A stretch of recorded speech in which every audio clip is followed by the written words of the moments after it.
Be live here in just a second. All right. Looks like we are live. I think we're live. Team, give me a thumbs up so I know it's right. We're ready to go. Sometimes it takes a second. Hi, Darius. All right. Well, I think we're live, so I'm just going to get started. All right, we are live. I got my thumbs up. Guys, welcome to the Greatness Machine. I'm your host, Darius Mirshahzadeh, and we have an extra special guest here today. You know, I didn't think I'd get him to come on the show. He gave me a lot of pushback. He's salty, South Philly, Sicilian blood, said, I'm not going to help this guy. And then my mom, who's married to him, said, you have to. So it's always nice to have someone say yes for you. So, mi familia, John Mazza, scientist extraordinaire, is with us today to help answer all of our COVID questions. So unlike many of you in Facebook land who get to get your news from the mainstream media and from the guy who used to bully you in high school, I actually get to get it from a real, true scientist who went to university, got his master's in chemistry, spent 45 years working at some of the top scientific labs and firms in the world. And John is here to answer a lot of our COVID questions because I know a lot of us have them, and no fake news over here. So without further ado, I'm gonna thank you, John, for being on the show. I appreciate it so much. Thanks, Darius. And as usual, you're full of it, but I appreciate it. So there you go. And, you know, tell the truth. It's the easiest thing to remember, right? So I did. I was being totally sincere. Look, honestly, we had a conversation. So I'm not joking. I am lucky. I get to have a scientist in my family. So back when the COVID days started, you know, I would call up John and ask him questions, and he would kind of walk me through what was going on. And it was amazing to hear your perspective compared to what, you know, the guy who used to play baseball at my high school who barely passed bio, his opinion of what's happening in COVID, and his wife's opinion, you know, in her illustrious career as a Brownie troop leader. So, you know, there's a lot of noise on social media about what's going on. There's a lot of noise in mainstream media. And the reality is it's probably 99% bullshit. And, you know, there's minimal truth out there. And a lot of it's, you know, the media trying to get clicks upon clicks from the unsuspected viewer. So before we go there, though, would you mind giving the audience a little bit of your background just so they understand that you're not part of that constituent and that you actually know what the hell you're talking about to a certain degree? Well, actually, so yeah, I have a degree in chemistry and a master's degree in biochemistry. I worked in clinical diagnostics for 40 years before I retired, and then continued on my own for a number of years after that as a consultant.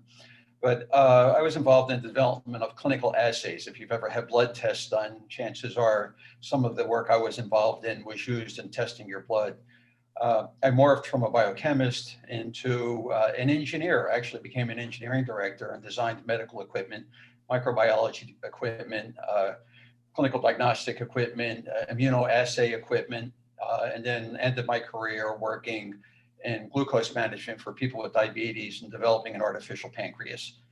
So it's the Reader's Digest version, for those of you who remember what the Reader's Digest is. So, and so right. So before we jump into the questions, because I have a bunch of them, and we haven't had to have. Normally, you have a couple of glasses of wine, and I have a couple of beers, and then we get to get into it, and you get to tell me that I'm wrong, and I get to fight with you about telling you why I think I'm right.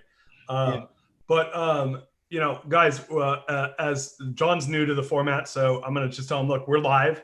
So that means this is a great opportunity for you to ask questions, start watch parties. So if you have friends or friends of friends that want to really learn about, you know, how to look at this from more of a scientific perspective and not from, again, the way the news or the way our, you know, our hometown prom queen thinks that we should look at it. So what I'd love for you guys to do is, you know, share it, like the comments. There's hopefully gonna be a lot of likable comments here. We're gonna be a fair amount of banter, but we're here to learn from John and his experience. And what I've learned mostly from John is that he really understands although maybe you're not an epidemiologist, John, you do understand how science works, and you do understand how, drugs get passed, and you understand the process by which the government and these large pharma companies and large, bio companies are approaching this disease. So yeah, guys, ask questions. I have someone on standby ready to send me over instant messages, and we'll answer as many questions as we can during the next 30 to 40 minutes. So John, what if you don't mind? Darius, one request of you. I have this bad habit when people ask me for the time of day, I tell them how to build a clock. Oh, so if it's getting like too deep or too mucky, just let me know. Okay. Yeah, I'll say pepperoni if you're total. Hey, that works, or provolone. Yeah, Yeah. Because of what you don't know about John is an amazing pizzaiola, and he and I share a love for pizza. So we may end on a little pizza talk, but before we end on the pizza talk, we're going to start on the COVID talk, which is unfortunate because I prefer pizza over COVID all day long. But as I know to you, John. But yeah, let's talk. Like, you and I haven't talked in a while, and here we are. Probably it's been 4 to 6 weeks since we last talked about what's going on.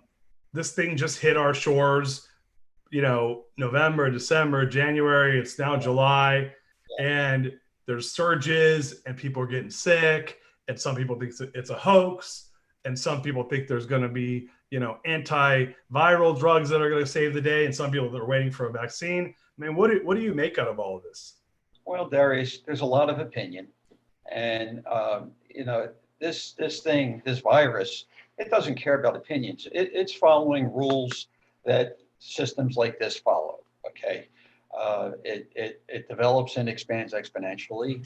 There's, as a civilization, we've learned a lot about how nature works, and every once in a while something new comes up, and it's a little different. There's a little twist, and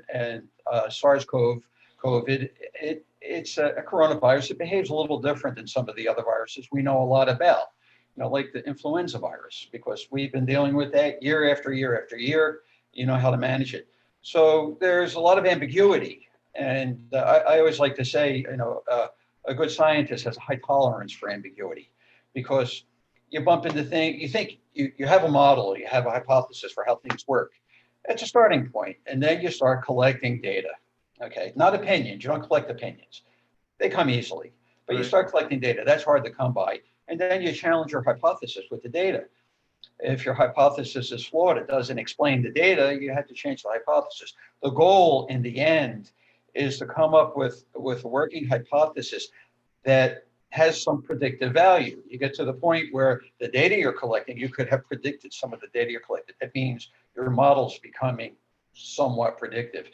And we haven't gotten there yet. We're still in the phase of trying to come up with a working hypothesis about how this thing works.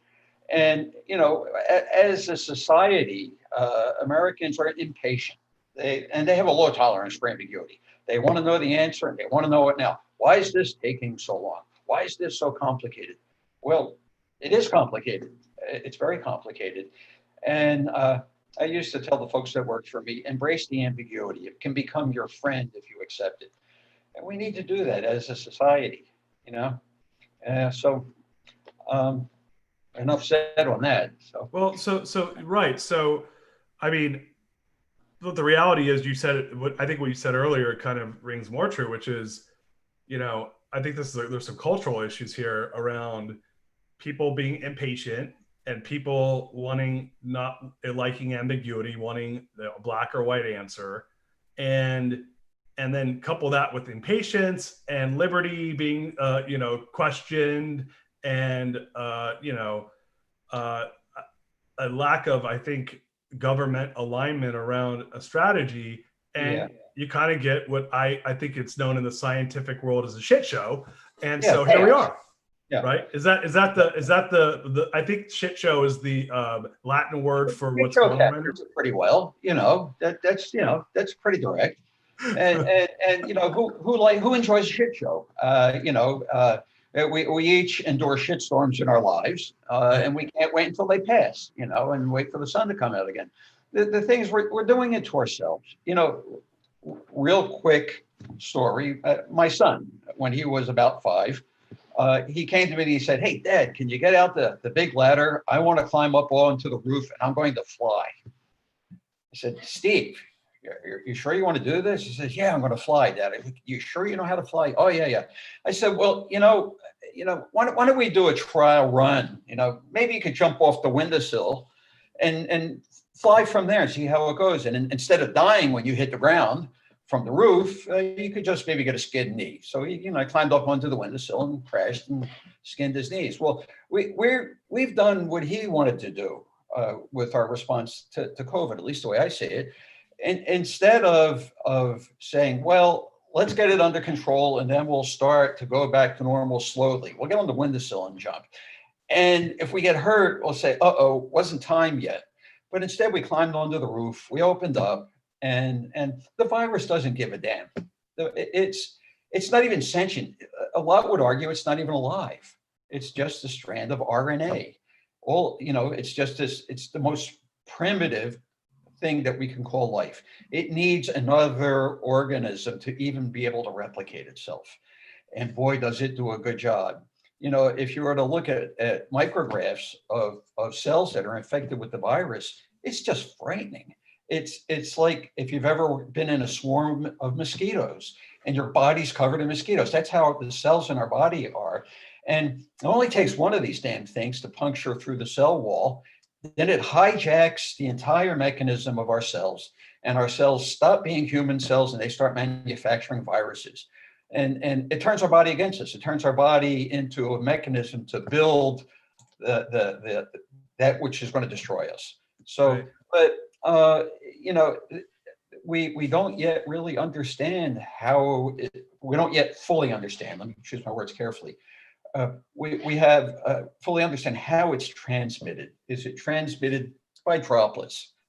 You start with that. That's easy. Yeah, droplets have viable virus in it because it's got a little swimming pool of organic stuff out of your body that it's able to survive in for a while.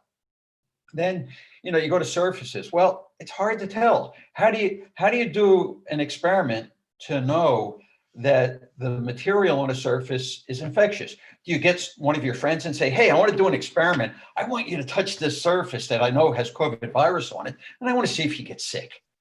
We can't do that. There's something we call ethics. Okay, we don't do that to each other, Or, we can say, well, we're not sure if it's airborne, so we're going to get somebody who knows infected. We're going to put you in a room. We're going to put him 8 feet away. He's going to cough, and we're going to wait 5 days to see if you get sick.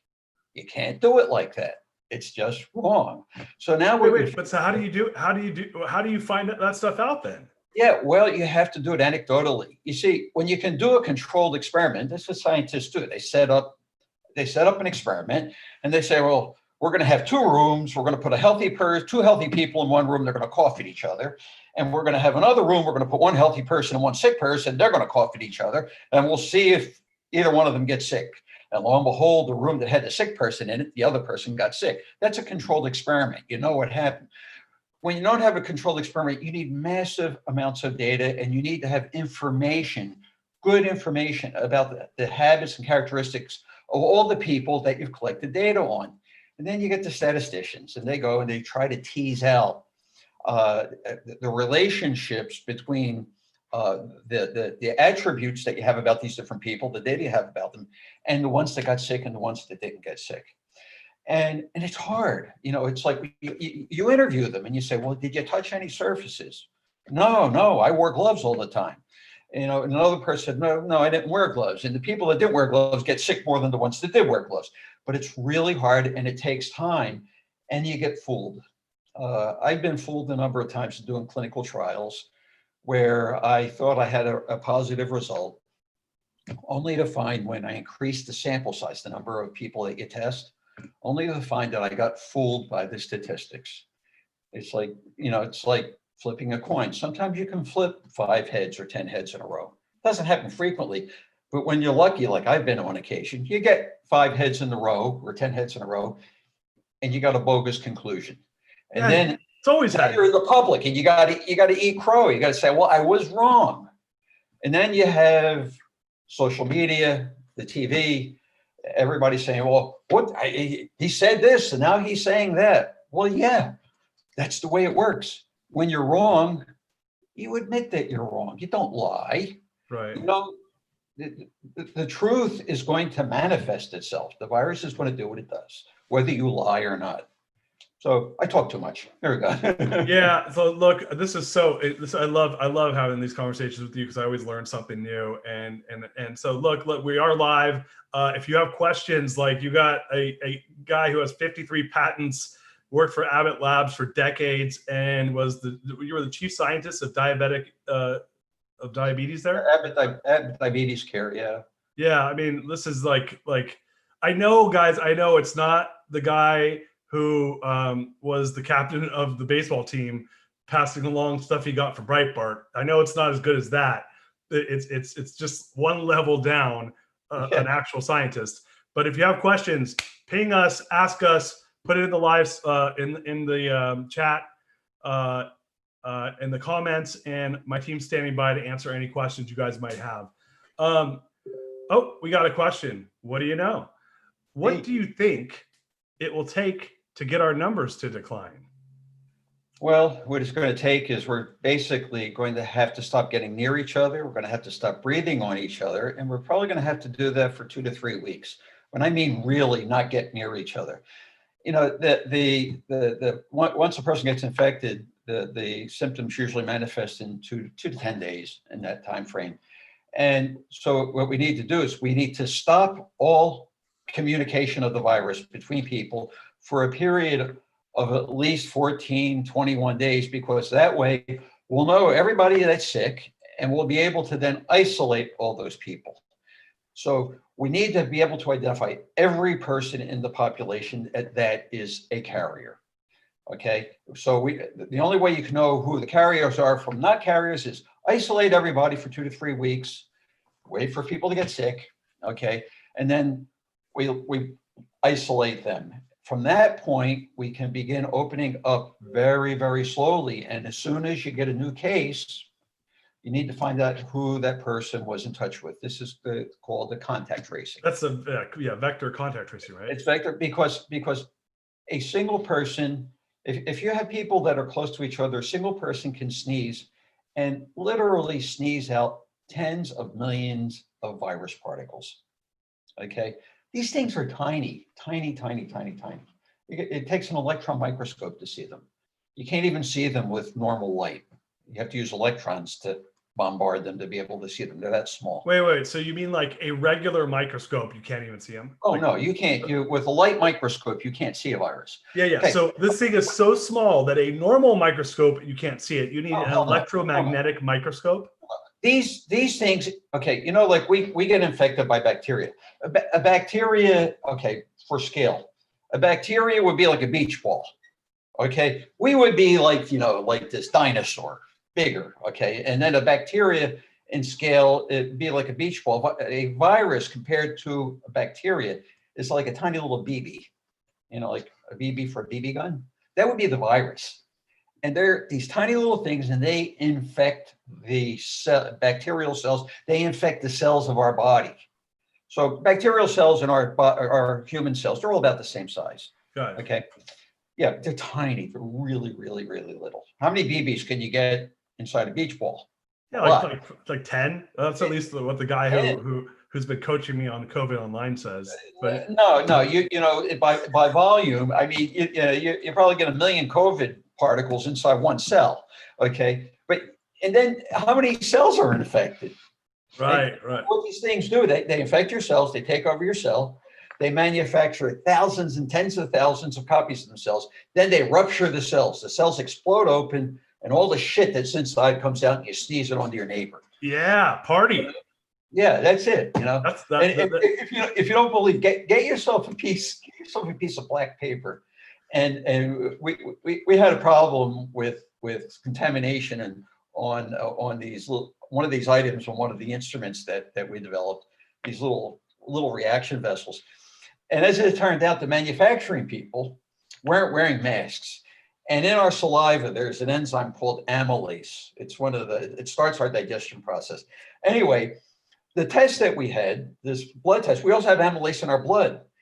And the amylase that was in the saliva of the people working on the line, when they'd be talking, little droplets would settle on parts of the instrument and then cause a bias in the results. So we did an experiment where we took some of these things, we covered half, left the other half uncovered, controlled experiment, and then we cursed at them for about 20 minutes. We just had this argument, cursing at these pieces of plastic. Then we went and tested the ones that were covered and the ones that were uncovered. And the ones that were uncovered had all of this stuff in it that was causing bad results. Wow. Well, if you get a piece like black construction paper or something and just talk at it, and you'll see all the little droplets on it. Yeah.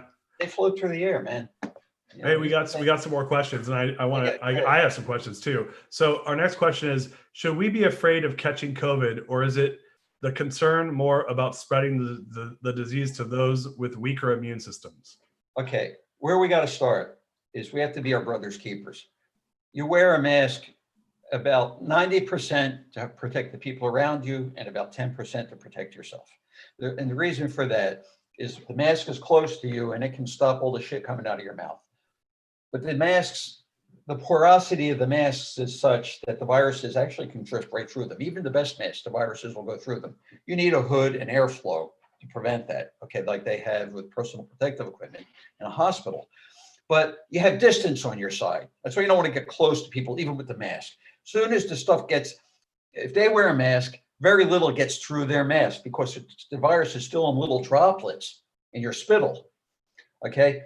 But once it gets out through the mask, now it's drifting through the air, the spittle evaporates, and you got tiny little particles that are drifting. They can get through your mask, okay? Oh, you're saying that when they're in the droplets, they can't get through the mask until when they're in the droplets, they're susceptible to being filtered out by the masks. Oh, interesting. That's why the mask that's on you keeps it from getting out from you. If only sick people really need to wear the masks, but we don't know who they are. Right. Once we can lock down, wait. Can I ask you a question? Yeah. Okay, because this is an argument that some of my more astute VP of marketing COVID experts are teaching me. I tend to really like to learn from people that have a bachelor's in sociology about COVID. So that's who I tend to listen to. But my friends who have their GEDs, who have become experts at COVID, they say that, well, if I'm not sick, if I'm asymptomatic, then I won't be coughing and sneezing. So what's the risk? Do they breathe? Well, yeah, but like, do they exhale? I think so. If they exhale, then they're shedding virus. Okay, maybe if they want to stop breathing, I'm all for people that have those attitudes to stop breathing. Maybe they could wear scuba gear outside. Yeah. So yeah. You know what Marcus Aurelius said, right? It's like discussion between uninformed parties produces nonsense. It's like, what's the point? Save your breath. You know?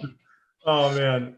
So we got another question for you. So sorry, were you finished there, or do you want to keep going? Oh yeah, absolutely. Go ahead. So be our brother's keeper. That's a good one. That's where you start. Yeah. And so, what about being afraid of catching COVID? Like, what are your thoughts on that? Yeah. Well, I'm an old guy, okay, and it's like I've got, I don't know, maybe 3 of the 5 strikes against me if I get the damn thing. But I am not afraid to go out. The ambiguity is the problem right now. If we can get to the point where we know that, again, we lock down for 2 to 3 weeks, okay, everybody, and we really take it deadly seriously, like it does, like our lives depend on it, then we'll know that there are very, very few people that are on the street that are infectious, because we'll have given it a chance to identify all the infectious people, okay? And then what we're going to have to do is we're going to have to quarantine them for a while until they get well and demonstrate that they're no longer shedding virus. That's when you have to continue doing the viral test until they come up clean, okay? And they go back into the general population, and I'll be able to, as an old guy, be able to walk around and say, well, it's like, I'll probably still wear a mask in high population or high density situations, but I'll start feeling a little more confident. Okay. And you know, a lot of young people say, well, the old people, we're expendable, and to a certain extent we are. Our use by date is approaching. But young people get this thing, and there's a lot of insidious stuff that happens, a lot of neural damage. Okay. They're finding virus in people's brains. Okay. And you may not be aware, it's very much looking like Alzheimer's disease is mediated by it's Porcimonas gingivis. It's the bacteria that causes gingivitis. They're finding that in the brains of people with Alzheimer's, almost universally, everybody that has it. This is close to me, as you're well aware. Right. And you know, the plaques that form in Alzheimer's, what they are is it looks like they're a mechanism of our brain to try to encapsulate these bacterial particles. Well, we got people getting virus, and young people, they're getting viral particles in their brains. Are they going to wind up with Alzheimer's disease in 30 years? Wait, you're talking like from COVID? From COVID, yeah. Yeah. I mean, you don't know, because you can't wait 30 years to find out. That's why we have to be careful. Yeah. So you're touching on something that I think that I'd like to lean into. Yeah. Which is, in normal circumstances, when there's a disease, and like, I don't think that we've had a disease. Obviously, we've had Ebola and SARS and these things that ended up not having didn't get the traction that this disease has gotten. Yeah. Well, this is SARS, by the way. This is a SARS. No, I know. Yeah, I'm saying like the original, the older, SARS from like 20 years ago, right? Like it didn't. Yeah. It was a different strain. Yeah. It wasn't quite as popular. It didn't have the right. Like expansion that this drug. Right. Wasn't like nearly as infectious. Right. So the last time I remember, I'm old. I'm just barely old enough to remember when people were freaked out about getting AIDS, right? And I was a little kid, right? But so I don't think we've had a disease that people were en masse were freaked out about getting, that we didn't have time to figure out. Now, the positive side of AIDS was you couldn't get it by breathing on people, right? So it didn't spread the way. I didn't know that, Darius. You know, because I get it. Had that. What I'm trying to say is that it made it where time was less of an issue, right? And now here we are with this disease that we barely didn't even hit our shores until probably the beginning of the year or the end of last year. Beginning of the year. This, in humans before then, more than likely. And so one of the things you said to me is that we don't know. People don't know. And every day they're learning more and more. But here we are 7 months into this, really, maybe 4 or 5 months deeply in the United States into it. And everyone's like, I mean, I had someone say to me, now that COVID's over 2 months ago, right? Mm-hmm. And I like almost spit out my root beer laughing. I felt like I was a kid. I was like, what planet are you on, dude? Yeah. So my question is this, in your expertise, what is it? How much time does it take to because you're saying stuff like we all need to stop hanging out with each other for 2 to 3 weeks, and I don't see that happening in this country until there's massive. No choice. But there's no choice. Okay, we will do what has to be done sooner, and there will be less carnage, or we will do it later, and there will be more carnage. But we don't have an alternative. Right. So one of those two things is going to happen. We don't know, right? And I'm not trying to argue that, because you're right. No, of course. Yeah. One of those two things is going to happen. I'm going to bet on the latter, way more carnage, right? Because I think people are stubborn, and I think that people are ignorant, and I think that people are impatient. Yeah, but it will turn around quickly. When people that want to deny the truth, usually they start believing when it hits close to home. Oh yeah, like their parents get it, or friends. Like their parents get it, or their grandparents get it, or one of their kids get it, or they want to open the schools and they want to put the teacher in front of kids that are asymptomatic but carriers, and all the teachers get sick. Then what are you going to do? Okay. Right. So within the next 90 to 120 days, one way or the other, we're either going to open up or we're not, right? Yeah. Well, we'll open and then we'll shut, just like we did here in Texas and in California. We'll yield to the pressure of the population because they're becoming impatient. They won't pass the marshmallow test, right? You can have one now or you can have 2 later. It's like, no, I want my one now. I want one now. So it's the American way. Okay, so one way or the other, we're going to either eat our one marshmallow now or 2 later. with that in mind, Yeah. my question to you is this: what is the realistic time frame to have with your scientific background of seeing how long it takes to actually, and this is assuming the entire world's resources are going to fix this problem. What is it? How long does it take till we get antivirals that I'm expecting that there will be some semblance of normal after the flu season ends in 2021. But why? A year and a half from now. Why? Okay, so we haven't even got into the season of COVID. We're going to go into flu season, and everyone's saying, "Oh, the summer's going to come and COVID's going to recede." Gee, that worked. Boy, that was brilliant. Saying, yeah, it's going to be just like the flu. Okay, well, maybe it will just be like the flu, and it'll get worse during the winter. Okay, but it's going to go from the baseline where we are right now. So think about it. But so we've got 3 months before flu season starts in earnest, 4 months. Okay, and a vaccine. If we had a vaccine right now, it would take till the end of 2021 before a significant number of people would be vaccinated. There's 300 million people in this country. You're going to have to manufacture it, you're going to have to distribute it, and then you're going to have to get it to 300 million people. We may have a vaccine that's reasonably efficacious by the end of the year, and it'll take at least another year to get it distributed. Okay, so we need to just knuckle down and try to find a way to get through this with our sanity.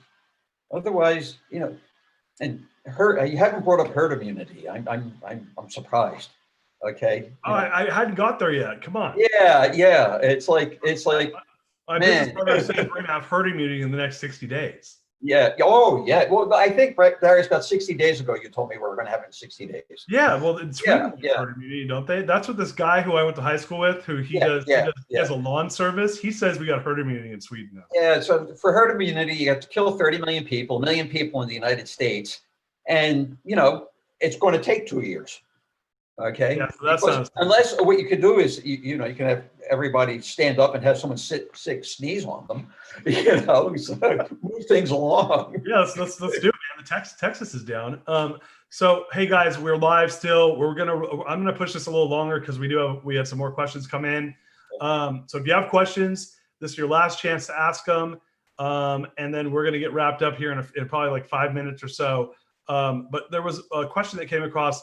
Are all masks created equal? Handkerchiefs, buffs, cloth masks, are they all the same in effectiveness? No. Okay. Now what you have to ask is what is the percentage of effectiveness of different types of masks? Okay.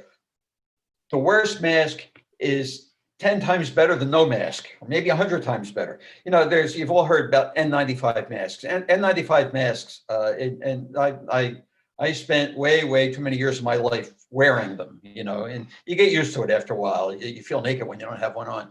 But N95 masks, they're not particulate masks. In other words, they don't filter out little particles of stuff by mechanical filtration. Like if you have a colander or something, it's a piece of metal with holes in it. Well, these masks aren't like pieces of paper with holes. They're much more than that. So the masks are like this tortuous path, so that when something tries to get through it, it's likely to bump into something. It could still sort of snake its way through, but the virus is sticky. It has this protein code on it. It's sort of like, like if you've ever cooked a piece of meat and some of it dries out on your hand when it's raw, it gets sticky. Well, the way most masks, a handkerchief, 2 layers of a handkerchief, or 2 or 3 layers of cloth in a homemade mask, it creates a tortuous path that this thing's got to get through, and it's likely to bump into something, and when it does, it sticks. Okay, so it doesn't get through. N95 masks actually have an electrostatic layer. It's like, if you've ever had your clothes during the winter, when they come out of the dryer, they stick to you. That's electrostatic, okay? An electric charge that causes it to stick. And these masks have like a built-in static charge. And when stuff goes through them, it sticks. That's why the N95s are so effective. But getting back to what I said earlier, the particles that come out of your mouth when you talk, they're big. You can see them. So even a piece of linen or a couple layers. Linen is better than cotton. A couple layers of cotton is effective, or multiple layers of polyester, and it creates a tortuous path, and those droplets don't get through. Interesting. Yeah. Okay. The particles, does it stop the particles too, or no? Well, it's going to stop the spittle and the stuff getting out. That's why I said we wear the mask more to protect others than to protect ourselves. So if we all start wearing masks, the others will be getting infected less. The infection rate will go down where we get the whole country. We need the country to like maybe 1,000 cases a day. The whole country. Wait, 1,000 cases in the whole country, confirmed cases? Right now, Italy has about 200 cases a day. Okay. Right. Germany's about 400 cases a day. Confirmed. Italy's twice the size of Texas. Texas had 5,000 yesterday. No, okay. No, we had like Florida, 9,000. Come on. What are you doing, man? Why aren't you giving us credit in Texas? Well, no, baby. You know, Texas, baby. Florida had 15,000 yesterday. Florida's a quarter of the size of Germany. Germany had 400 yesterday. Okay. Number one. Number one. Yeah, we are. We're number one. We're a bunch of like stone-headed yahoos that, you know, it's like we want to believe 2 and 2 is 7 because we're exceptional. For everybody else, 2 and 2 is 4. Hey, so we started Darius. Listen, I knew we were lie people do. Okay. John, I was convinced the other day that this is getting really bad when I saw Trump wearing a mask. I'm like, the day that guy wears a mask is the day this is really bad. Look good. By the way, have you noticed my shirt? Yeah, I was going to ask you what does your shirt say? Don't talk to me before I've had my hydrochloroquine. Okay. I love it. I had a cup this morning before I called you. Oh, that's amazing. Well, hey guys, last chance for questions. If not, we're gonna wrap it up here. This has been so. I knew this would be fun, and I knew you'd get to educate everybody. Is there any parting words of advice that you'd like the viewers of this to watch, who are watching this, to learn? Again, the name of the great. And part of creating greatness is to eliminate non-greatness, and I think that the COVID is some non-greatness in this world. And although I do think there will be greatness that comes out of it, because it's pushing everybody to. Well, we'll come out of it smarter as a society, and once upon a time there was a strong notion of sacrifice in our society. During the Great Depression and other times where people helped each other. Not to mention all the wars. You step up and you do what's necessary to protect each other, because this is threatening our country. And you can almost think of putting a mask on, like enlisting in the military. Right. You don't have to do it for 2 years. You only have to do it for 2, 3. Well, if we all did it for less than a month, we'd get the infection rate way, way, way down where it's manageable. And then, with the contact tracing and isolating the people that are sick so we don't get them spreading again until they get well, it'll be better. And the good news is there are pharmaceuticals that are in the pipeline that can attenuate or reduce the symptoms. So we've overwhelmed our system right now, our healthcare system, with, 15,000 cases in Florida yesterday and 9,000 in Texas and just as many here in California. We don't have the infrastructure to handle it. Okay. And we need to knock it down, or we're really going to pay an ugly, ugly price for this. So anyway, but we're smart. Like Winston Churchill said, Darius, you can always count on Americans to do the right thing after they've tried every other alternative. I have faith in our people, but I do think that people need to quit listening to conspiracy theories. And one of the things that you said to me, and maybe this is some advice that you could give to the group, is you told me, hey, look, don't read the news, go to the universities, look for the university papers. Where can people find, I would say, where can they find you? But I know that you're off the grid when it comes to any of this stuff. So where can they find reliable information on what's really happening, and quit listening to the talking heads and the mainstream media and all the bullshit out there? Where can they get real information on this? Yeah, well, if you're inclined to read, The Guardian, which is a nonprofit newspaper, has really, really good information. Another website is New Scientist, and it's sort of like this kind of stuff for every man. Okay, what they do is they write about complicated stuff in simple terms and metaphors sometimes, but they get the point across. Right. And the name of that is New Scientist, and they're pretty good. That's a British publication, but they have a presence in the U.S. and the website is here in the U.S. So, but what about always look at the sources of your information. What about the big nerds that will actually go, which is probably 0.1% of the population listening to the show, but that'll actually go and want to read the real science? Where's that at? Well, don't do it. Don't do it, because what you could do it in the Journal of Microbiology and Virology, and you could, if you get involved with technical journals, Darius, I read them.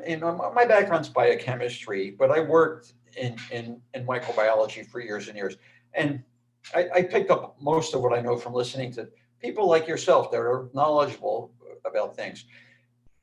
The technical journals, they're just opaque. They use a lot of jargon. Right. Okay. And you really don't go there. It needs, even for myself, it needs to be put into language that's meaningful, Got it. Because these guys are just talking in terms of what happened in the experiment, as opposed to Occam's razor, complexity is vain. It's right. like a lot of this stuff that they write makes them feel good to use a lot of jargon, and it makes them think they're really smart, that they made it sound complicated. Distill it down. There's truth and simplicity, but hearsay and opinion, this is not a place for hearsay and opinion. I'm glad everybody has an opinion. Opinions don't count with this. This virus doesn't give a shit about opinions. You really need to understand it. You got to beat it at its own game by understanding it, right? It's no different than a card game. You need to understand how the other person plays, and then you have half a chance. Yeah, that's great advice. Well, John, thank you so much. I can't. Darius, I always enjoy when we chat. So look forward to seeing you in person before too long, and enjoying a wine and a pizza. Yeah, big hugs, man. And the pizza, wine, vino. I'll bring the vino. You bring the pizza. Yeah, my love to the family. All right, love you too, man. Bye-bye. Bye.